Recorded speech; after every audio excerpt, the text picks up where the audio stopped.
Welcome to சிந்து சமையல். நம்ம இன்னைக்கு பார்க்க போகிறது ஹெல்தியான ராகி அடை. தேவையான பொருட்கள்: ராகி ஒரு கப், பெரிய வெங்காயம் 2 பொடியாக கட் பண்ணது, மல்லித்தலை, கொஞ்சமாக கருவேப்பிலை, பூண்டு ஒரு 5-6 பல், அப்புறம் மிளகாய் வத்தல். இந்த ராகி அடை எப்படி பண்ணுறதுன்னு பார்ப்போம். அதுக்கு மிக்சி ஜாரில் இந்த மிளகாய் வத்தலும் கருவேப்பிலை, பூண்டு தண்ணி சேர்க்காம ஒரு ஓட்டி எடுத்துகிட்டு வந்துடலாம். மிக்சி ஜாரில் கொரன்னு ஓட்டிட்டு வந்துட்டேன். இது நல்லா ஃப்ளேவர் நல்லாயிருக்கும். இந்த அடை ரொம்ப டேஸ்ட்டாக இருக்கும். இப்போ ராகி மாவை ஒரு பாத்திரத்தில் கொட்டிக்கலாம். இந்த மாவில் நம்ம அரைச்சிட்டு வந்ததை போட்டேன். அப்புறம் மல்லித்தலை,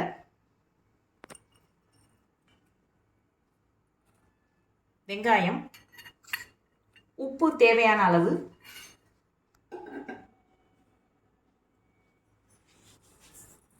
போட்டு இதை நல்லா மிக்ஸ் பண்ணிக்கிடுவோம். அப்புறம் கொஞ்சமாக தண்ணி தெளித்து இதை பிசையணும். இந்த பூண்டு ஃப்ளேவரோட இந்த அடை ரொம்ப டேஸ்ட்டாக இருக்கும். குழந்தைங்கலாம் நல்லா விரும்பி சாப்பிடுவாங்க. கொஞ்சமாக தண்ணி சேர்த்து காமிக்கிறேன் பாருங்க. ஒரே தான் மொத்தமாக ஊற்றிடாதீங்க. கொஞ்சமாக தண்ணியை சேர்த்து பிசைஞ்சிட்டே வரணும்.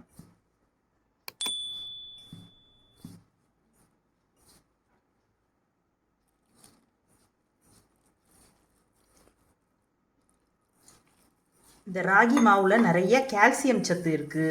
அப்புறம் டயட்டில் இருக்கவங்களும் சாப்பிட்லாம். குழந்தைங்களுக்கெல்லாம் நல்லா கொடுக்கலாம். குழந்தைங்கள்லேருந்து பெரியவங்க வரைக்கும் இந்த ராகி அடை கண்டிப்பாக வாரத்துக்கு 2-4 நாள் செஞ்சு சாப்பிட்லாம்.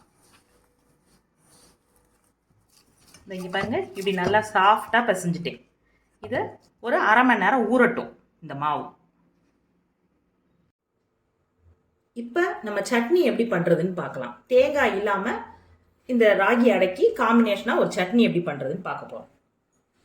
பொட்டுக்கடலை 2 ஸ்பூன், 2 பச்சை மிளகாய், மல்லித்தலை கொஞ்சம், பெரிய வெங்காயம் 2, உப்பு. கடாயை ஆன் பண்ணி ஒரு 2 ஸ்பூன் எண்ணெய் சேர்த்துக்கலாம்.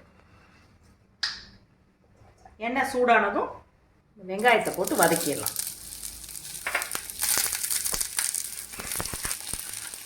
பச்சை மிளகாவையும் சேர்த்துக்கலாம்.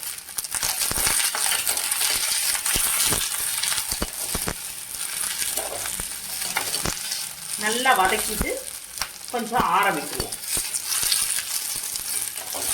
கொஞ்சம் நல்லா வதங்கிடுச்சு, அடுப்பை ஆஃப் பண்ணிடுவோம். ஆறட்டும். இப்போ இந்த வெங்காயமும் பச்சை மிளகாவும் நல்லா ஆறிடுச்சு. நம்ம மிக்சியில் போட்டு அரைக்கலாம்.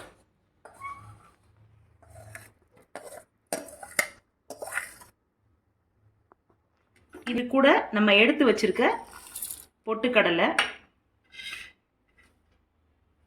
மல்லித்தலை, உப்பு போட்டு அரைச்சி எடுத்துட்டு வந்துடலாம். நைஸாக அரைச்சிட்டு வந்துடலாம் சட்னியை. நல்லா அரைச்சி எடுத்துகிட்டு வந்துட்டேன்.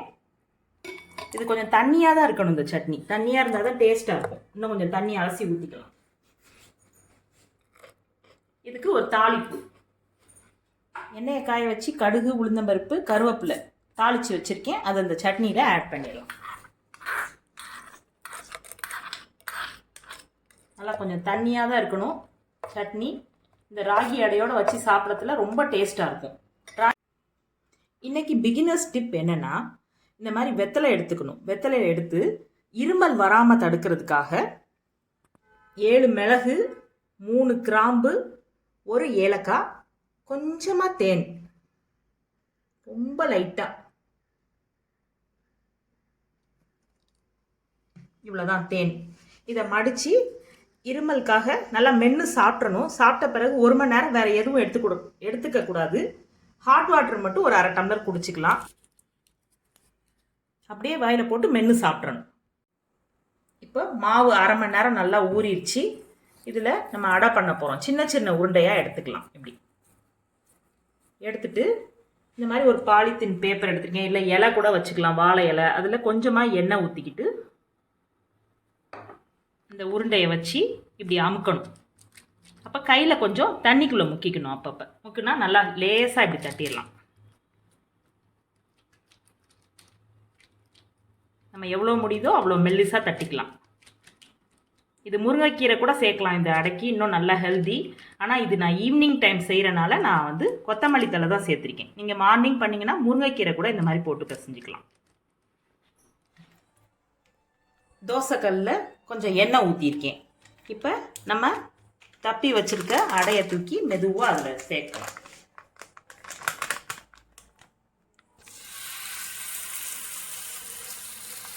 நல்லா வேகட்டும். சிம்லையே வச்சு செவந்த பிறகு திருப்பி விடலாம். ஒரு பக்கம் வெந்துருச்சு, திருப்பி போட்டுக்கலாம். திருப்பி போட்டு இன்னும் கொஞ்சம் எண்ணெய் லைட்டாக சைடில் லேசாக விட்டுக்கலாம். வேகட்டும். சிம்லையே வச்சு இந்த பக்கமும் வெந்த பிறகு எடுக்கலாம். நல்லா சாஃப்டாக இருக்கும் இந்த அடை. இந்த பக்கமும் நல்லா வெந்துருச்சு. தட்டில் ட்ரான்ஸ்ஃபர் பண்ணிடுறேன். ஹெல்த்தியான சாஃப்டான ராகி அடையும் அதுக்கு தொட்டுக்கிறதுக்கு ஒரு தண்ணியாக ஒரு சட்னியும் ரெடி ஆயிடுச்சு.